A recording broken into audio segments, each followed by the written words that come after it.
Hello students, आज हम लोग पढ़ेंगे क्लास 12 के चैप्टर 13 न्यूक्लियाई को। और उसमें जो टॉपिक है हमारा वो है mass energy and nuclear binding energy. देखिए, इसके पहले हम लोग ने ये जाना है कि जो एटम होता है उसके अंदर मौजूद होता है न्यूक्लियस, और उस न्यूक्लियस के चारों तरफ रिवॉल्व करते हैं इलेक्ट्रॉन्स। इसको हम लोग ने अपने पिछले चैप्टर यानी कि एटम्स वाले चैप्टर में सीखा था, और इस चैप्टर में हम कुछ क्वेश्चंस के आंसर ढूंढने की तलाश में हैं। और वो कौन कौन से क्वेश्चन है, जैसे कि जो हमारा न्यूक्लियस है उसका स्ट्रक्चर है क्या, अगर है तो कैसा है, क्या वो जैसे एटम का स्ट्रक्चर है, क्या कुछ वैसा ही स्ट्रक्चर है। दूसरी चीज, अब उसका स्ट्रक्चर है अगर, तो वो किस चीज से मिलकर बना है, उसके कंस्टिट्यूएंट्स क्या हैं, और ये जो कंस्टिट्यूएंट्स हैं वो किस तरीके से आपस में जुड़े हुए हैं। तो हम लोग ने स्ट्रक्चर की बात करी थी, स्ट्रक्चर ऑफ द एटम, और ये माना है कि वो स्फेरिकल इन शेप है कुछ। ठीक है, एक हम लोग ने एक ओवरऑल उसका पिक्चर इमेजिन किया कि वो स्फेरिकल इन शेप है जिसका कि कुछ रेडियस है। साथ ही में ये देखा कि जो न्यूक्लियस है हमारा वो बना होता है प्रोटॉन और न्यूट्रॉन के कॉम्बिनेशन से। ये उसके वहां पर क्या होते हैं, कॉन्स्टिट्यूएंट्स होते हैं। अब ये जो तीसरा क्वेश्चन है हमारा, how are these held together, how are these held together, ये आपस में कैसे बंधे होते हैं। क्यों? क्योंकि अगर हम लोग ध्यान दें तो प्रोटॉन और प्रोटॉन को पास में लाना ये अपने आप में एक डिफिकल्ट काम है। क्यों? क्योंकि प्रोटॉन पॉजिटिव चार्ज है, तो जब दो सेम चार्ज के मटेरियल्स या दो सेम चार्ज के ऑब्जेक्ट्स पास ला जाते हैं तो उस पर लगता है कूलम्ब फोर्स, और वो होता है रिपल्सिव फोर्स, जो कि क्या करता है, उनको दूर भगाने की कोशिश करता है। वो एक दूसरे को रिपल करते हैं, सीधा सा बोला जाए तो वो एक दूसरे को रिपल करते हैं। यानी कि प्रोटॉन और प्रोटॉन एक दूसरे को रिपल करेंगे तो फिर वो कैसे उस न्यूक्लियस में अंदर प्रेजेंट है, क्वेश्चन ये आता है। तो क्या कोई उनमें कोई दूसरा फोर्स एक्ट हो रहा है जो कि उसको बांध के रखा हुआ है, जो कि कूलम्ब फोर्स से भी ज्यादा है? तो बिल्कुल हाँ, एक फोर्स होता है जो कि कहलाता है हमारा न्यूक्लियर फोर्स। वो न्यूक्लियर फोर्स स्ट्रांग होता है, इतना ज्यादा स्ट्रांग होता है कि वो जो कोलम्बियन रिपल्सन है या इलेक्ट्रोस्टैटिक रिपल्सन है उसको ओवरकम कर लेता है। ठीक है, और वो उनको अट्रैक्ट करके रखता है। तो इसी चीज को हम लोग जानेंगे, समझेंगे कि वो आखिर वो आता कैसे है, वो बाइंडिंग एनर्जी आती कैसे है, उनको बाइंड करके रखने की वो जो एनर्जी है वो आती कैसे है। ये सारी चीजें अब हम लोग को पढ़नी है। तो mass energy and nuclear binding energy, तो सबसे पहले हम लोग बात करेंगे मास एनर्जी के बारे में। मास एंड एनर्जी, क्या ये दो डिफरेंट चीज हैं? अभी तक आपके पढ़ने के अकॉर्डिंग मुझे जो लगता है वो आपको यही समझ पे आता होगा कि जो मास है और जो एनर्जी है वो दो हमारे डिफरेंट कॉन्सेप्ट हैं। कि मास तो मास हो गया, जैसे कि हमारे अंदर मास है, आपके अंदर मास है, किसी भी चीज पे मास मौजूद है। और एनर्जी, जैसे heat energy, potential energy, kinetic energy, chemical energy, हाँ, साउंड एनर्जी, विंड एनर्जी, ये सब आपके मन में ये एनर्जी है। ठीक है, उनका जो आपके सोचने का तरीका है वो ये है कि energy is a different thing और mass is a different thing. But Einstein ने अपनी थ्योरी ऑफ रिलेटिविटी में या स्पेशल थ्योरी ऑफ रिलेटिविटी में ये चीज दिखाई है कि जो मास और एनर्जी है वो एक सिक्के के दो पहलू हैं, या कह लीजिए कि वो एक ही चीज के दो रूप है। एनर्जी का कंडेंस्ड फॉर्म मास है, जब एनर्जी कंडेंस हो जाती है कहीं पर वो बन जाता है मास, और मास एनर्जी में कन्वर्ट हो सकता है। तो क्या मीनिंग है इसका, आइए इसको समझते हैं। तो आइंस्टीन ने वो जो हमारे एक्सपेरिमेंट्स थे फैराडे एक्सपेरिमेंट थे, चैप्टर 6 में हम लोग ने पढ़ा था, इलेक्ट्रोमैग्नेटिक इंडक्शन पर बेस्ड। उन एक्सपेरिमेंट्स को उन्होंने स्टडी करना चालू किया आइंस्टीन ने। उन एक्सपेरिमेंट्स को, एक्सपेरिमेंट कभी नहीं किया आइंस्टीन ने, एक्सपेरिमेंट्स कभी नहीं किए, बट उन्होंने उसका एक्सप्लेनेशन देने की कोशिश करी कि वो जो वहां पर दो तरीके के एक्सपेरिमेंट्स थे, तो वहां से मतलब चीजें चालू हुई। तो उनका फिर एक पेपर पब्लिश हुआ था on the electrodynamics of moving objects. तो वहां से फिर धीरे धीरे करके बाद में उसको स्पेशल थ्योरी ऑफ रिलेटिविटी बोला जाने लगा। तो स्पेशल थ्योरी ऑफ रिलेटिविटी में ये पता चला, यानी कि वहां पर उन्होंने सोचने का एक नया नजरिया ही दे दिया था तो उससे ये पता चला कि जो मास है वो अनदर फॉर्म ऑफ एनर्जी है। यानी कि समझो, जैसे kinetic energy, sound energy, light energy, chemical energy, heat, radiation, सब आप कहेंगे कि they are the form of energy. उसी तरीके से एक और चीज को नोट कर लीजिए, मास। जैसे kinetic energy, potential energy, chemical energy, heat energy या कह लीजिए थर्मल एनर्जी, ये सब क्या है, एनर्जी के फॉर्म है। उसी तरीके से मास भी एक एनर्जी है। मास भी क्या है, एक फॉर्म है एनर्जी का। तो Einstein showed from this his theory of special relativity that it is necessary to treat mass as another form of energy. Before the advent of this theory, इस थ्योरी के पहले यानी कि 1905 के पहले ये माना जाता था कि जो मास और एनर्जी हैं वो अलग अलग कंजर्व रहते हैं। वो दोनों अलग अलग कंजर्व रहते हैं, यानी कि मास अपना अलग कंजर्व होता है और एनर्जी अलग कंजर्व होती है इन आ रिएक्शन। यानी कि कोई किसी तरीके की रिएक्शन हो रही होगी तो उस पर जो मास होगा उसका कंजर्वेशन होगा अलग तरीके से, और जो एनर्जी होगी वो अलग कंजर्व होगी। बट आइंस्टीन ने यह शो किया कि जो मास है वो अनदर फॉर्म ऑफ एनर्जी है, और एक जो है मास की बात की जाए तो उसको एनर्जी में कन्वर्ट किया जा सकता है, या फिर एनर्जी मास में कन्वर्ट हो सकती है। एक तरीके की एनर्जी का अगर वहां पर हम फॉर्मूले, तो let us suppose kinetic energy, यानी कि मास काइनेटिक एनर्जी में कन्वर्ट किया जा सकता है और काइनेटिक एनर्जी मास पे कन्वर्ट की जा सकती है। ठीक है, ये चीज उन्होंने अपनी स्पेशल थ्योरी ऑफ रिलेटिविटी में निकालकर दिखाया। तो उन्होंने एक बहुत ही फेमस इक्वेशन दी थी, और वो है E is equal to M C square. E is equal to M C square. ये इतनी ज्यादा फेमस इक्वेशन है कि काफी लोग, भले ही वो साइंस बैकग्राउंड से हो या नहीं, उन्होंने कभी साइंस सही से पढ़ी है या नहीं, उन्होंने अपने एलिमेंट्री क्लासेस में ही ये चीज पढ़ी है या नहीं पढ़ी है, बट फिर भी वो कभी कभी इस इक्वेशन का यूज कर लेते हैं। उनको पता नहीं है कि इसका मीनिंग क्या है, ये आई कहां से, कैसे आई, इसके पीछे कितने लॉजिक दिए गए, कितना इस पे उन्होंने सोचा समझा, इससे कोई मतलब नहीं है। But E is equal to M C square कई जगह पर इस्तेमाल किया गया है। आपने मूवीज भी देखा होगा, वीडियो भी देखे होंगे कई तरीके की, कोई टेक्स्ट बुक भी देखी होगी, वहां पर भी E is equal to M C square इस तरीके से, यानी कि अगर कहीं फिजिक्स वगैरह को रिप्रेजेंट करना है तो E is equal to M C square वहां पर ना चाहते हुए भी इंसान उसको पुट कर देता है, या बोल देता है, या जिक्र कर देता है। ठीक है, कहीं पर भी। तो ये बहुत ही फेमस इक्वेशन है, E is equal to M C square. क्यों क्यों फेमस है, अब गौर से देखिए इसको। यहां पर जो C है वो कांस्टेंट है, जो C है वो कांस्टेंट है, और E है वो हमारी एनर्जी, और ये यहां से पता चल रहा है कि जो E है वो पूरा का पूरा बात आ रही है M से। ठीक है, E is equal to M C square, यानी कि मास एनर्जी में कन्वर्ट हो जा रहा है। ये वाला कॉन्सेप्ट नहीं है कि kinetic energy is equal to half M V square, ये नहीं है। इसका मतलब ये है कि अगर कोई particle C velocity of light के स्पीड से मूव करता है तो फिर उसमें मास नहीं रह जाता। बात समझ रहे हैं? बहुत ही ये इंटरेस्टिंग कॉन्सेप्ट ये है कि अगर कोई मास C स्पीड से मूव करे तो फिर उसमें मास नहीं रह जाता, वो पूरा पूरा एनर्जी में कन्वर्ट हो जाता है। ठीक है, यही रीजन है कि अगर हम फोटोन की बात करें, फोटॉन्स की, तो फोटोन जब स्पीड ऑफ लाइट से मूव करते हैं तो वहां पर हमारा एक अलग तरीके से देखते हैं कि उसमें मास आ रहा है, बट जो रेस्ट मास होता है उसका वो 0 होता है। ठीक है, दूसरी चीज कि यहां पर एक थोड़े से मास को एनर्जी में कन्वर्ट किया जा सकता है, और कितना कन्वर्ट किया जा सकता है, क्या है, आपको कैसे समझ पे आएगा, क्या मीनिंग है इसका, आइए उसको देखते हैं। ध्यान दीजिएगा, यहां पर E is equal to M C square में मास का एनर्जी में कन्वर्जन कुछ ऐसा नहीं है कि आपको लगे कि 1 किलो कोयला था, आपने उसको जला दिया और फिर हमें जो एनर्जी मिली वो हीट एनर्जी है।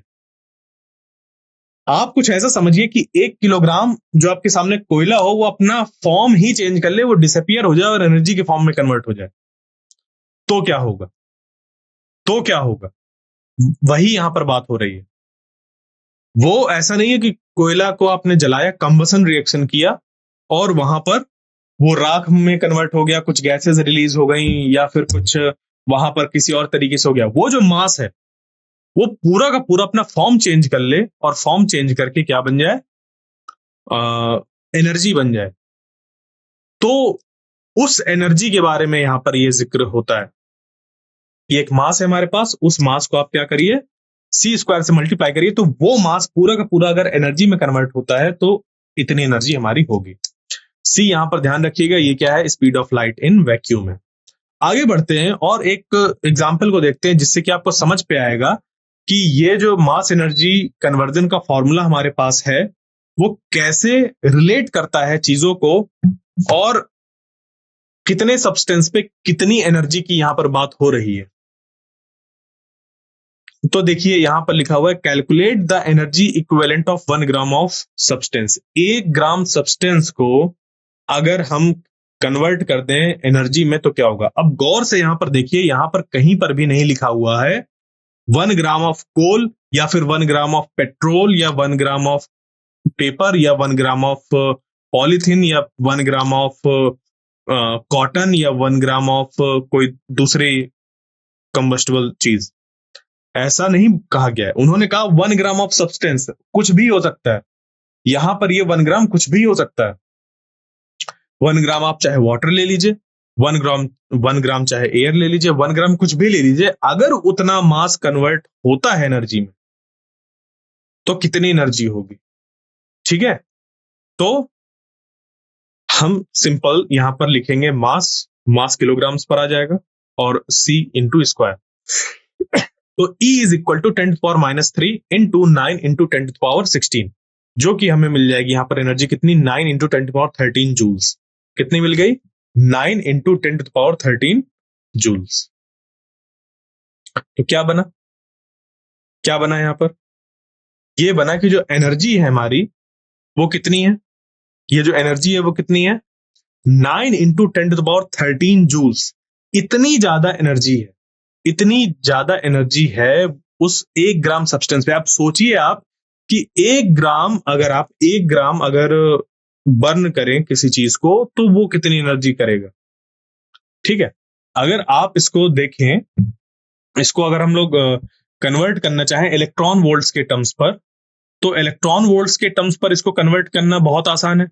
इसको हमें क्या करना पड़ेगा, ये जो 9 इंटू 10⁻13 जूल्स लिखा हुआ है इसको 1.6 इंटू 10⁻⁻19 से डिवाइड करना होगा। तो जब हम इसको मतलब 1.6 इंटू 10⁻⁻19 से डिवाइड करेंगे तो ये अराउंड हमारा निकल कर आएगा 5.6 इंटू 10⁻32 इलेक्ट्रॉन वोल्ट, जो कि बहुत ज्यादा एनर्जी है। ठीक है, क्योंकि नॉर्मल जो हम लोग देखते हैं वो इलेक्ट्रॉन वोल्ट के ऑर्डर्स की होती है और ये तो बहुत ही ज्यादा है। ठीक है, यानी कि 1 ग्राम सब्सटेंस का मास में कन्वर्जन बहुत ज्यादा एनर्जी को प्रोवाइड करेगा। तो thus if 1 gram of matter is converted to energy there is a release of enormous amount of energy. बहुत ज्यादा एनर्जी रिलीज होती है। वरना वैसे अगर हम लोग देखें अभी तो ये जो है वो हमारे 10⁻32 ऑर्डर के लगभग कुछ आ रहा है एनर्जी, इलेक्ट्रॉन वोल्ट्स। वरना जो अगर आप 1 ग्राम पेट्रोल जलाते तो आपको इलेक्ट्रॉन वोल्ट के ऑर्डर की मिलती, या हो सकता है मतलब 1000-2000 इलेक्ट्रॉन वोल्ट मिल जाए, बस, इससे ज्यादा नहीं। और ये 10⁻32 इलेक्ट्रॉन वोल्ट्स, बहुत ज्यादा energy, enormous amount of energy. तो experimental verification of Einstein's mass energy relation has been achieved in the study of nuclear reactions amongst nucleons, nuclei, electrons and other more recently discovered particles। ये जो Einstein's का मास energy relation वाला था ये कि E is equal to mc square, इसको nuclear reactions पे देखा जा सकता है कि कैसे मास एनर्जी में कन्वर्ट होता है। In a reaction, the conservation law of energy states that the initial energy and final energy are equal, provided the energy associated with mass is also included। ठीक है, तो ये देखा गया वहां पर कि जब कंजर्वेशन लॉ ऑफ एनर्जी लगाई गई वहां पर, तो इनिशियल एनर्जी और फाइनल एनर्जी कैसी थी, इक्वल थी। जब न्यूक्लियर रिएक्शंस पर ये देखा गया कि इनिशियल और फाइनल एनर्जी कैसी है, तो इनिशियल एनर्जी फाइनल एनर्जी क्या थी, बराबर थी। बट इतना हमें ध्यान देना था कि वो जो मास एनर्जी प्रोवाइड करेगा, मास, कुछ मास क्या होता है, कन्वर्ट हो जाता है एनर्जी में, तो वो मास जो एनर्जी में कन्वर्ट होता है, उस एनर्जी को भी हमें क्या करना पड़ेगा, फाइनल एनर्जी में कंट्रीब्यूशन उसका दिखाना पड़ेगा। तो वहां से हमारा ये पूरी चीज बराबर निकल कर आती है, यानी कि law of conservation of energy वहां पर होता है, और law of conservation of energy हमारा हर जगह एप्लीकेबल होता है। तो यहां पर भी अगर मास एनर्जी इक्विवेलेंस वाला जो रिलेशन है, E equal to MC square, उसको इस्तेमाल करके law of conservation of energy हमारा सही तरीके से वर्क कर रहा है, यानी कि वो भी सही है। तो this concept is important in understanding nuclear masses and the interaction of nuclei with one another. ये जो अभी चीजें हमने बताई, ये जो कॉन्सेप्ट मास एनर्जी इक्विवेलेंट्स वाला बताया, ये हमारा एक तरीके से कह लीजिए न्यू है, ये समझने के लिए कि कैसे प्रोटॉन प्रोटॉन पास में बैठे रहते हैं, भले ही उनमें रिपल्सन लगता है। ठीक है, एक तरीके से आप ऐसे समझ सकते हैं। तो आइए अब यहां से देखते हैं कि वो जो प्रोटॉन प्रोटॉन है, न्यूट्रॉन न्यूट्रॉन वहां पर बैठे हुए हैं, वो कैसे आपस में एक दूसरे को बांध कर बैठे हुए हैं, यानी कि उनमें आपस में कैसे बाउंडिंग है, वो कैसे बाउंडेड है। ठीक है, तो हम लोग ने ये देखा है कि जो हमारा न्यूक्लियस होता है वो न्यूट्रॉन और प्रोटॉन से बना होता है, हाँ है ना। तो जब हमारा न्यूक्लियस न्यूट्रॉन और प्रोटॉन से मिलकर बना है, यानी कि हम लोग ये एक्सपेक्ट कर सकते हैं, समझिएगा गौर से, हम लोग इस चीज को एक्सपेक्ट कर सकते हैं कि जो मास ऑफ न्यूक्लियस होगा, वो जो न्यूक्लियस फॉर्म हुआ, यहां पर प्रोटॉन न्यूट्रॉन वगैरह सब रख दिए गए, तो वो जो हमारा न्यूक्लियस बना, उसका मास बराबर होना चाहिए इसके अंदर जितने पार्टिकल्स रखे गए उनका अगर अलग अलग हम मास जोड़ें तो बराबर होना चाहिए। यानी कि सिंपल सी बात कि अगर एक डिब्बे के अंदर मैंने 10 का नोट रखा, 20 का रखा, 30, 10, 20, 50, 100 इस तरीके से नोट अगर मैंने रखे, वहां पर कुछ सिक्के भी डाल दिए, तो जो टोटल उसकी वैल्यू होनी चाहिए, और जो एक एक मैंने उनको डाला है उन सबकी आप अलग अलग वैल्यू करें, सब बराबर होना चाहिए। जबकि देखा क्या गया है कि जो फाइनल मास होता है वो हमारा थोड़ा सा कम होता है। मतलब कहने का ये है कि अगर जो डे टू डे लाइफ में हम लोग ये देखते हैं कि अगर आपने क्या किया, एक मान लीजिए कि एक बाउल है, और उस बाउल को आपने वेइंग मशीन पर रख दिया, वहां पर आपने एक सेप डाला, 2 सेप डाले, 3 सेप डाले, 3 सेप डालने के बाद जो वहां पर मास दिखा रहा है, अगर उन सेब का अगर अलग अलग भी आप अगर मास कैलकुलेट करके उनको ऐड करें, आप एक टोकरी के अंदर उसको रखे हुए हैं, ठीक है, और टोकरी के अंदर उनको रखने के बाद फिर आप उन सेब और टोकरी का जो टोटल मास है वो कैलकुलेट कर रहे हैं, इस तरीके से, जो मतलब टोकरी के अंदर जब ऐसे रखे हुए हैं। या फिर आप एक सेब, 2 सेब और 3 सेब और एक टोकरी, इन दोनों का मास कैलकुलेट करें, तो चाहे ऐसे करें चाहे एक साथ रख के करें, दोनों का बराबर आना चाहिए, हाँ है ना, दोनों बराबर आना चाहिए। बट न्यूक्लियर फेनोमेना में क्या होता है, या न्यूक्लियस के केस में क्या होता है, जब प्रोटॉन्स और न्यूट्रॉन्स ऐसे पास पास होते हैं और आपस में पास पास होकर एक न्यूक्लियस फॉर्म करते हैं, तो यहां पर इस फॉर्म्ड न्यूक्लियस का जो मास होता है वो कम होता है एज कंपेयर टू इसके कंस्टिट्यूएंट पार्टिकल्स के मास को अगर आप ऐड करें ऐसे अलग अलग, तो इसका मास क्या होता है, ज्यादा होता है, और इसका एक्चुअल बनने के बाद क्या होता है, कम होता है। यानी कि जो हमारी एक्सपेक्टेशन थी वो ये थी, बट एक्चुअल में जो आता है मास वो ये आता है, यानी कि एक्चुअल मास थोड़ा सा रिड्यूस्ड होता है। क्या होता है, रिड्यूस्ड होता है। तो एक्सपेक्टेशन हमारी ये थी कि जब हमारा न्यूक्लियस है वो, क्योंकि इन सब चीजों से मिलकर बना है, तो जो मास होगा हमारा वो इसके बराबर ही होगा।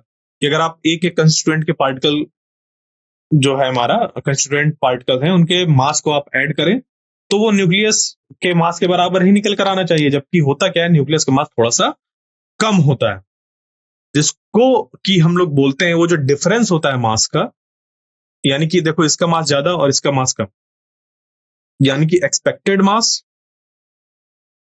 माइनस एक्चुअल मास हमारा बन जाता है मास डिफेक्ट। क्या कहलाता है, मास डिफेक्ट। ठीक है, तो ये कैसे अब निकालते हैं, क्या होता है, अब इसको आगे समझते हैं एक एक करके एग्जाम्पल लेकर। तो फॉर एग्जाम्पल अगर हमने ऑक्सीजन कंसीडर किया 8O16, तो इसके न्यूक्लियस में 8 न्यूट्रॉन और 8 प्रोटॉन मौजूद होते हैं, बिल्कुल।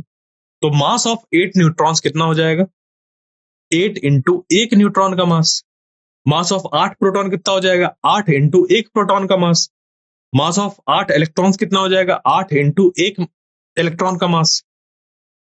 तो जो हमारा एक्सपेक्टेड मास होगा कि इस 8O16 के न्यूक्लियस का जो मास होना चाहिए वो कितना होना चाहिए, 8 इंटू, देखो इसको ऐड कर दिया गया क्योंकि 8 into this 8 into this 8 into this किया, तो 8 कॉमन ले लिया, बाकी इन सबको ऐड कर दिया। ठीक है, तो जब इन सबको यहां से ऐड करेंगे तो हमें मिल जाएगा 2.01593 U। तो 8 इंटू 2.01593 U बन जाएगा हमारा इतना। जबकि स्पेक्ट्रोस्कोपी से हमें एक एटम का जो मास पता चला है, ऑक्सीजन के एक मास स्पेक्ट्रोस्कोपी से जो हमें एटम का, इस ऑक्सीजन एटम का मास मिला है, यानी कि एक ऑक्सीजन एटम का जो मास मिला है वो कितना होता है, इतना 15.99493। तो अगर हम लोग मान लीजिए कि 8 जो इलेक्ट्रॉन्स हैं उनका मास क्या करें, सब्ट्रैक्ट कर दे। ठीक है, मतलब ये जो मास है इससे हम क्या करें, इससे सब्ट्रैक्ट कर दे, तो जो एक्सपेरिमेंटल मास हमें मिलेगा वो कितना मिल जाएगा, इतना। कितना मिल जाएगा, इतना। तो हम लोग ये देख पा रहे हैं कि जो हमारा मास है, ठीक है, thus we find that the mass of 8O16, यहां पर ये इसको नहीं ऐड किया जाएगा, यहां पर ये नहीं ऐड किया, सिर्फ ये दो चीजें ऐड करी तभी तो आएगा।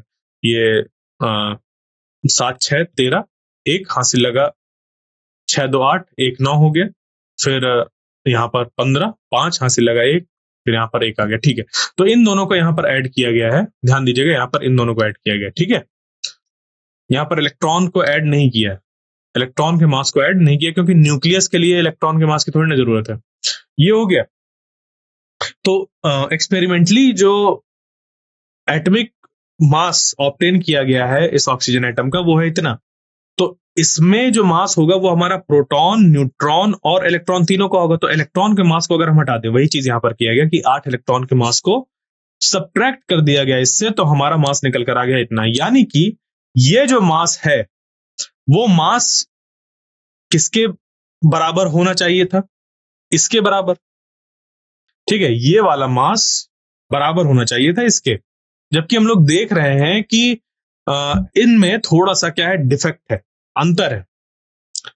जो हमारा एक्सपेक्टेड है वो ये है, जो न्यूक्लियस का एक्सपेक्टेड मास है वो इतना है, जबकि एक्चुअल इतना है। तो ये जो थोड़ा सा मास घट रहा है वो जा कहां रहा है, किस फॉर्म पर कन्वर्ट हो जा रहा है, कहां चला जा रहा है, कि कौन सा पार्टिकल बन गया, क्या हो गया, कहां चला गया। तो एक्चुअली होता क्या है कि ये जो थोड़ा सा डिफरेंस है, एक्सपेक्टेड माइनस एक्चुअल, देखो एक्सपेक्टेड मास माइनस एक्चुअल मास करके हम लोग इसको निकाल लेते हैं।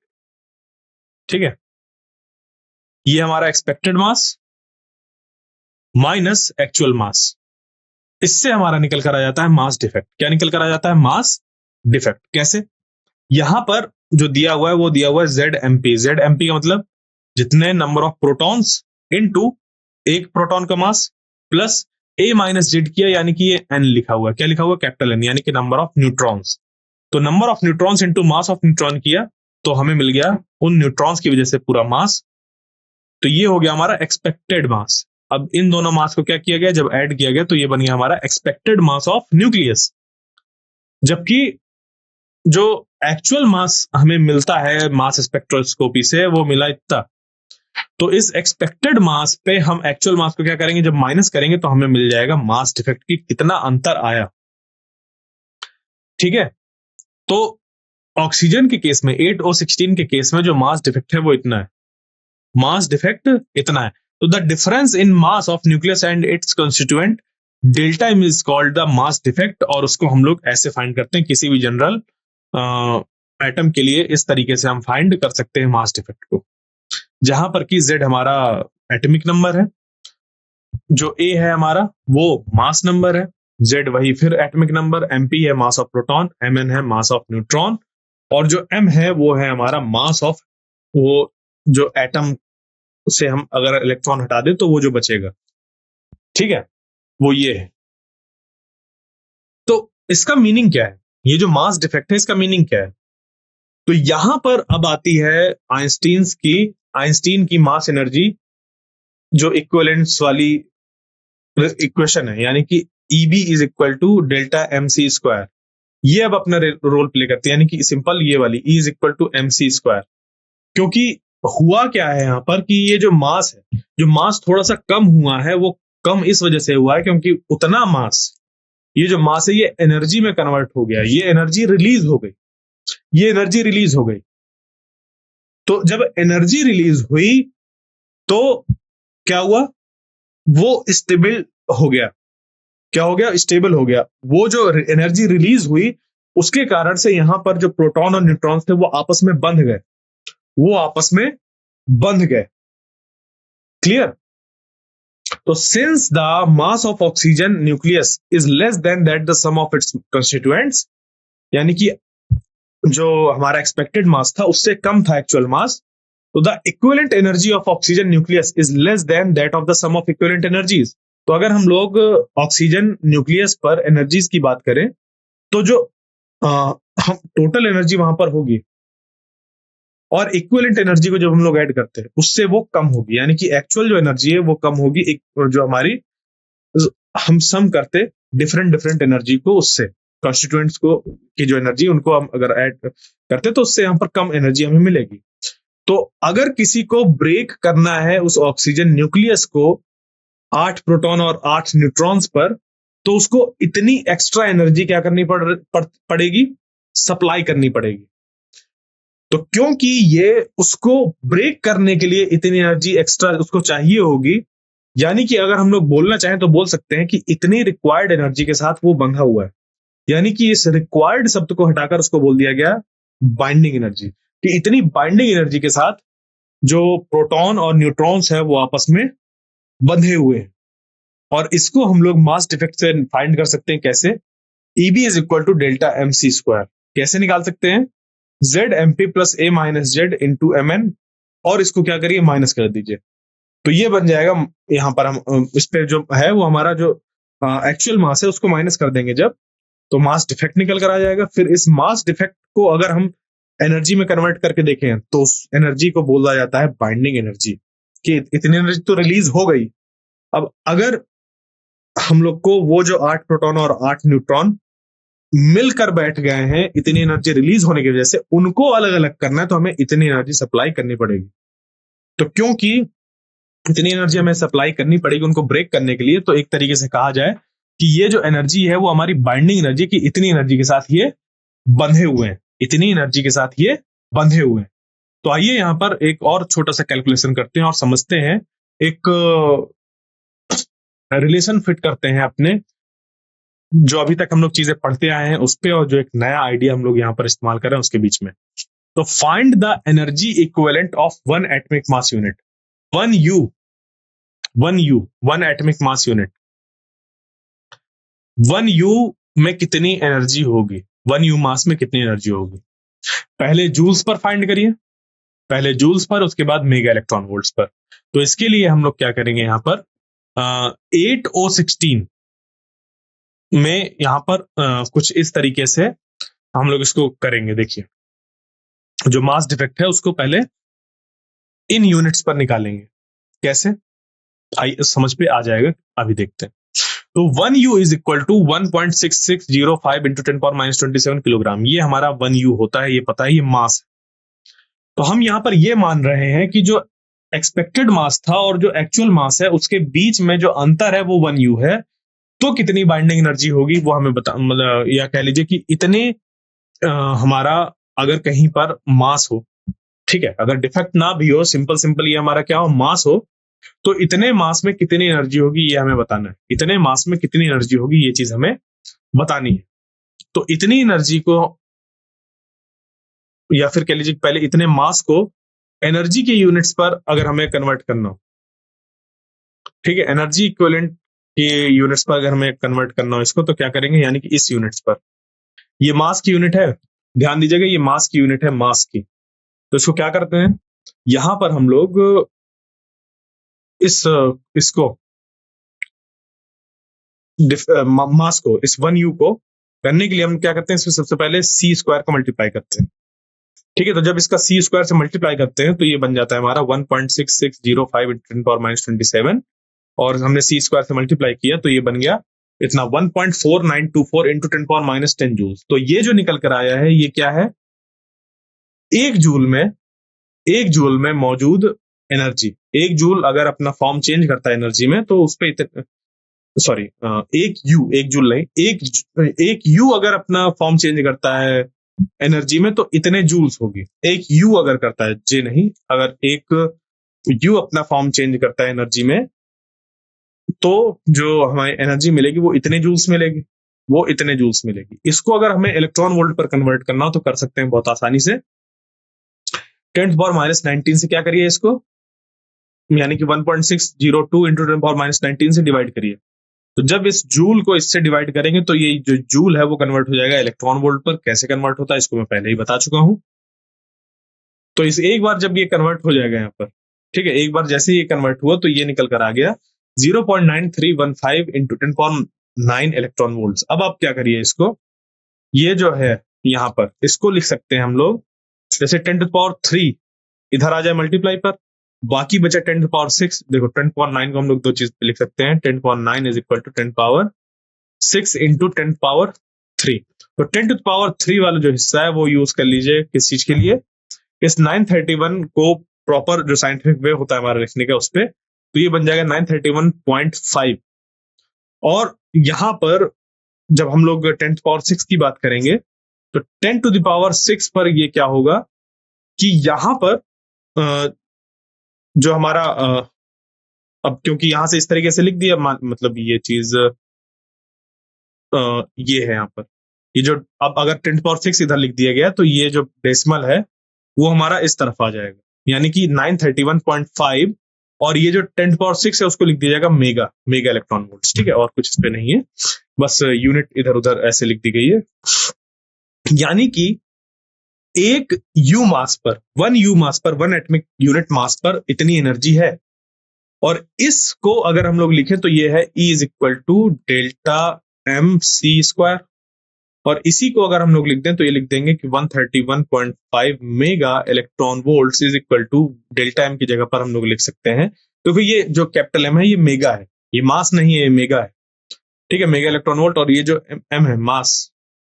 ठीक है, ये जो मास है, मास को हम लोग लिख सकते हैं, यानी कि मास डिफेक्ट 1 यू लिख सकते हैं। और सी स्क्वायर, तो सी स्क्वायर अगर हम इधर डिवाइड पर ले आए तो ये क्या बन जाएगा, सी स्क्वायर अगर हमने इसको डिवाइड पर ले आए तो ये क्या बन गया, ये यहां पर हमारा बन गया एक तरीके से इसको देखें तो ये, एक मिनट, यहां पर ये बन गया, ये बन गया हमारा 1 यू, जो कि हमारा मास डिफेक्ट है। यानी कि 1 यू को हमने एक नई यूनिट पर कन्वर्ट कर लिया, जो कि होता है 1 u is equal to 931.5 mega electron volt divided by c square. ये मास की यूनिट है। अब ऐसा क्यों किया गया है समझ पे आ जाएगा जब हम आगे कैलकुलेशन वगैरह करेंगे। तो 1 u is equal to 931.5 mega electron volt पर सी स्क्वायर, इतना ये मास की यूनिट है। मेगा इलेक्ट्रॉन वोल्ट पर सी स्क्वायर किसकी यूनिट है, मास की। देखिए ना, ये जो सी स्क्वायर था इधर डिवाइड पे आ गया तो बचा क्या, मास ही तो बचा। तो mega electron volt, but mega electron volt पर सी स्क्वायर, इसलिए हम लोग कहते हैं इसको यूनिट ऑफ मास। क्लियर। तो इस तरीके से जो था वो हमारा निकल कर आ गया। अब यहां पर हम लोग पास अगर जो डेल्टा एम था वो कितना था, 0.13691 यू था। तो यहां से हम लोग यू कितना होता है, इतना, तो इन दोनों का जब मल्टीप्लाई कर देंगे तो ये बन जाएगा हमारा 127.5 मेगा इलेक्ट्रॉन वोल्ट पर सी स्क्वायर।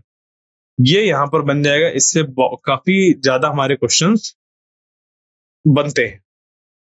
ठीक है, तो अगर हम लोग सोचे कि जो 8O16 है उसके कंस्टिट्यूएंट्स को अगर हम लोग को बाहर निकालना हो, तो जो एनर्जी रिक्वायर्ड होगी, टोटल एनर्जी रिक्वायर्ड, वो होगी 127.5 मेगा इलेक्ट्रॉन वोल्ट पर सी स्क्वायर। इतना वहां पर यहाँ पर ये बन जाएगा, सी स्क्वायर नहीं होगा यहाँ पर, ये 127.5 मेगा इलेक्ट्रॉन वोल्ट। अगर हम लोग एनर्जी बोल रहे हैं तो सिर्फ मेगा इलेक्ट्रॉन वोल्ट आएगा, ये नहीं आएगा, सी स्क्वायर नहीं आएगा। क्योंकि जैसे हम लोग इस पे सी स्क्वायर से मल्टीप्लाई करेंगे तो सी स्क्वायर कैंसिल हो जाएगा, बचेगा सिर्फ 127.5 मेगा इलेक्ट्रॉन वोल्ट। क्लियर? ये चीज यहां पर ऐसी हो जाएगी। तो इसको हम लोग क्या कहते हैं? Binding energy of the nucleus. ठीक है, समझ गए? इतनी एनर्जी के साथ वो चीजें सारी बंधी होती हैं। तो आई होप जो आज मैंने यहां तक पढ़ाया है बाइंडिंग एनर्जी के बारे में, कुछ जानकारी दी है, वो आपको समझ पे आई होगी। इसके नेक्स्ट लेक्चर में इसके आगे हम कंटिन्यू करेंगे और समझाएंगे कि बाइंडिंग एनर्जी पर न्यूक्लियॉन क्या होता है और बाकी चीजों को डिस्कस करेंगे, और फिर उसके बाद आगे बढ़ेंगे और इस पे जो न्यूक्लियर फोर्सेज है उनके बारे में बात करेंगे। तो तब तक के लिए थैंक यू।